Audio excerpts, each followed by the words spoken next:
Buying your first home feels impossible right now, and you already know why, but still over 4.7 million homes were bought in this exact market. So what's the difference between those buyers and you? Spoiler, it's not the money. They just understand a few things about the buying process that most people don't. And the longer you wait to learn them, the higher prices continue to climb, and the further you get away from owning a home. So I know this because I'm a mortgage expert who's helped over 500 families buy in tough markets too. And all I do is focus on this stuff all day long. So I'm gonna show you 3 frameworks to make it possible to buy a home even right now. And odds are you just need one of them. So let's start with framework number 1, which is the lending trifecta. When a bank decides how much you can buy, they don't just look at your paycheck, right? They look at 3 things: your income, your credit, and your savings. That's why I call it the trifecta. Think about it like a garden hose, right? The water's running, let's call it full blast, and you pinch the hose, in half so the water stops. Then, you call your little sister over and say, hey, looks like the water's broken. Go look inside at the end of it.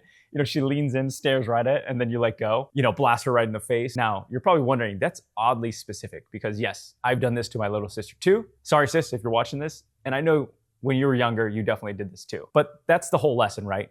Is the water's on full blast the entire time. But one tiny pinch stopped all the water. And you could have turned the water up even higher, or you could have bought a fancier hose. Maybe it's a wider hose or something like that. But none of that would have mattered because the pinch was, or the constraint, or the little kink in the hose was the real reason why the water wasn't running, right? But if you would let go of that or fix that area, the water flows correctly. So your buying power works the exact same way. Income, credit, and savings. For almost everyone, just one of them is that little pinching point, right? Or the constraint. And that's the whole idea behind what I call the lending trifecta. You don't want to fix all 3 because if you fix all 3, you waste resources and you get progress slower. You want to focus all your attention on what's blocking that actual, your whole buying power. So I call that the wall that's stopping you from buying a house. And this reminds me of a single mom. Her son had specific needs and there was a neighborhood that worked, really well for them. So like any great mom, she's like, hey, Nathan, what do I need to do to buy a home here, right? Problem was her pre-approval wasn't high enough for that neighborhood. I think it was around 400,000. She needed to be at 500, right? So now without the trifecta, here's what most people would do. They're guessing and, throwing stuff at the walls. Should I fix my credit? Should I, pay this down? Should I save up more for a down payment? They're guessing and throwing stuff literally at the wall, or metaphorically throwing things at the wall, right? So they start grinding away at their credit. They try to save more and they spend months on the wrong thing. And guess what? They talk to the lender and it's like, yeah, you're still pre-approved for 400,000 or, whatever it is. But we actually ran her through the lending trifecta, but her wall wasn't credit, it wasn't savings, it was income. So that's where we pointed all our energy towards that. Now for you watching this, raising your income might sound impossible, but this is the point of it, right? Everyone's situation is unique. So you asking for a raise might be really hard, but her situation was kind of like this hidden thing that she was thinking about doing, but didn't know she could do it and didn't know how much it would help. She was actually paid by the city and the state to take care of her son. And it turned out she could actually request more hours, so she did, and she got them. So her income went up because of the extra hours. Therefore, her pre-approval went up significantly because the main constraint was income for her. So she was able to buy the neighborhood that she needed for her son, which was a huge win for her. So she didn't need necessarily to save up more money. She needed to know that income was her constraint. And that was the highest leverage thing that she could do. And that's the key point, highest leverage thing. So she didn't need to waste her time on other things. We just focused on the one thing. So that's framework number 1, find your wall first. And by now you're probably wondering, same thing that single mom did, right? Okay, Nathan, that's great, but which one is my wall that's blocking me from buying a house? And that's the whole game, is knowing which of the 3 of the lending, trifecta, income, credit, or savings, is actually blocking you. That's exactly why I built the free homebuyer readiness quiz. It takes less than 30 seconds and there's no credit pull. It tells you which of the 3 levers is actually holding you back. And if there's a gap, I send you a free video to fix that one specific thing. It's my gift to you. It's in the link down below. And also, when you finish this, I'll send you the free homeownership free trial guide. It actually tells you how to find your comfortable budget before you buy a house. And again, that's in the little bonus there. And quick spoiler, that's actually part of framework number 3. And it's the trick that shows you the exact payment you can live with before you actually buy. So obviously more on that soon. And let's get to framework number 2. So that's your wall blocking you from buying a home, right? That's what we just covered. Now, how do we actually, get over the wall? So this is what I call WWIT, or what would it take? And here's where most people lose, because they ask the wrong questions. And I fundamentally believe that you can get the right answers by asking the right questions. Most will ask, can I fix this? And your brain answers fast. It says no, maybe it says yes, but it's probably gonna say no. It's easier to say no. And the conversation's over, right? Because your brain's trying to protect you.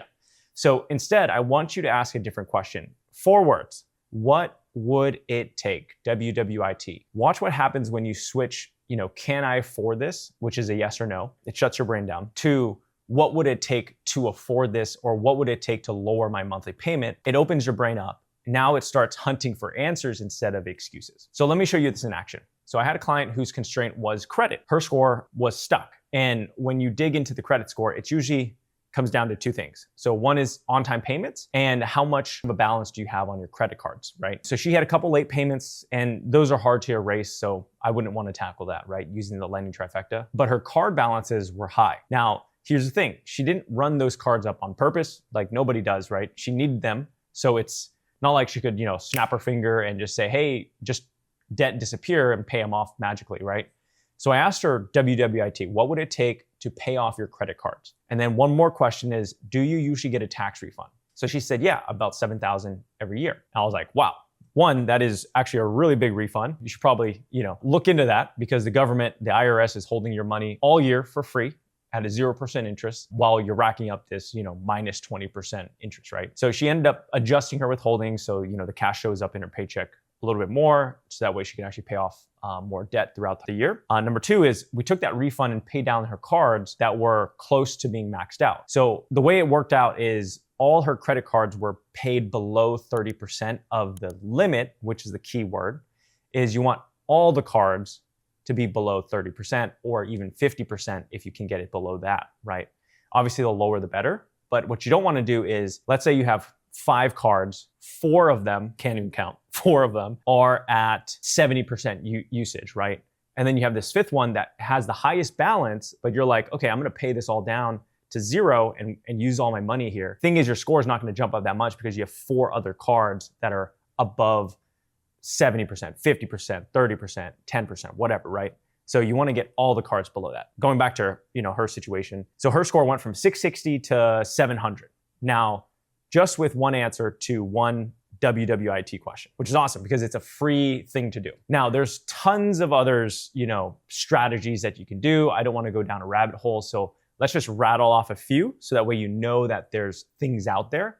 If you're looking for, hey, how do I lower payment? How do I afford more of a house? How do I buy a house in this tough market? You can do a temporary rate buy down to lower your payment for the first couple years. It can be a 1-year, 2-year, or even 3-year.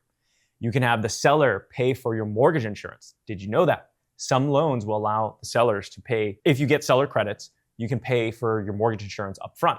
You can add a cosigner. And by the way, a little pro tip with a cosigner. If you find somebody who'd be more than happy to help, here's a cool one. Once you've paid 12 mortgage payments and you can prove it through, bank statements and stuff like that, the cosigner can actually go buy their own house with no impact. It's almost like this house didn't exist on their credit report from a lending perspective. That's one.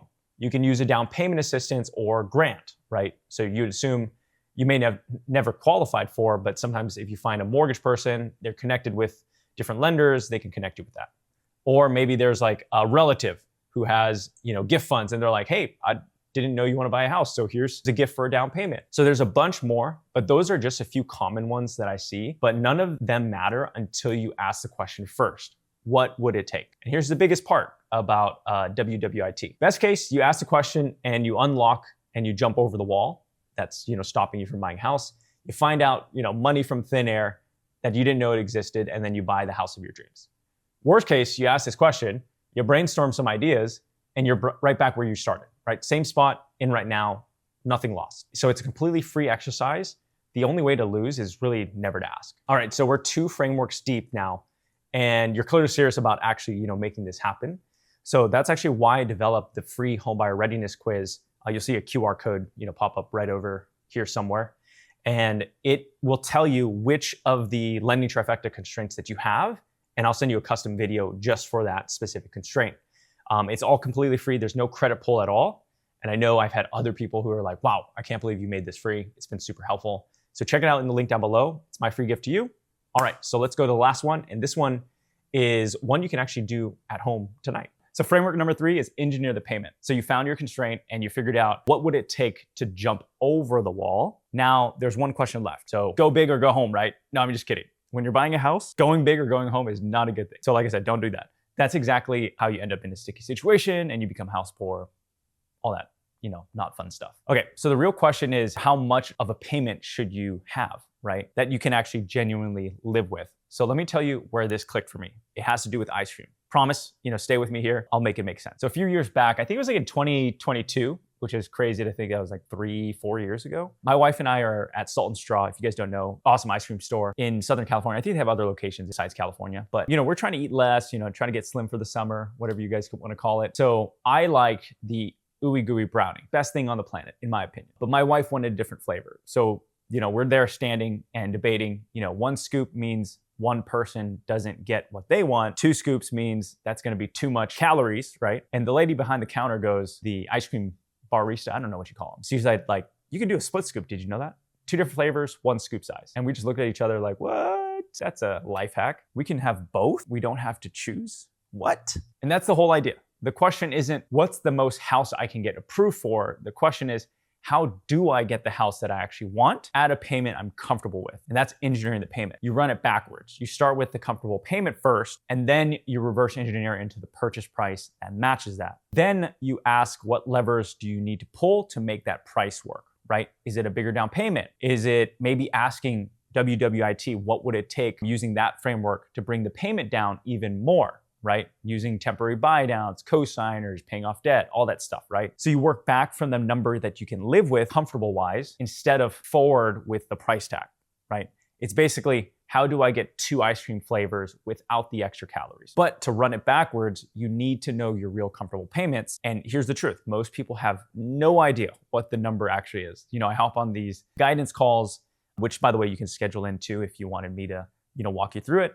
And most of the time, some people have a rough idea of their comfortable payment, but this is where, I can help guide them through the homeownership free trial, which is again, the bonus guide that you can get when you finish the homebuyer readiness quiz. And it literally walks them through how to find your comfortable budget for free without having to buy a house and then becoming house poor and then hating your life. So here's how to actually do it. So take your before tax income, or if you want to be conservative, you can take your after tax income. So either before, if you're like okay with a slightly higher payment, or if you want to, save for retirement, retire early, then you can be more conservative and do your after tax income. So start with 33% of that, multiply that by your income. So let's say you're making $10,000 a month before taxes or after taxes. That's about $3,300. And that's going to be your hypothetical monthly payment for your mortgage. And let's say your rent is $2,500 a month, then you're going to take $3,300, which is your hypothetical mortgage payment minus your rent. That's about $800 a month, right? So what you're going to do is take that $800, auto transfer it into a high yield savings account. So you're making a little extra money while you're doing this experiment. And that way it kind of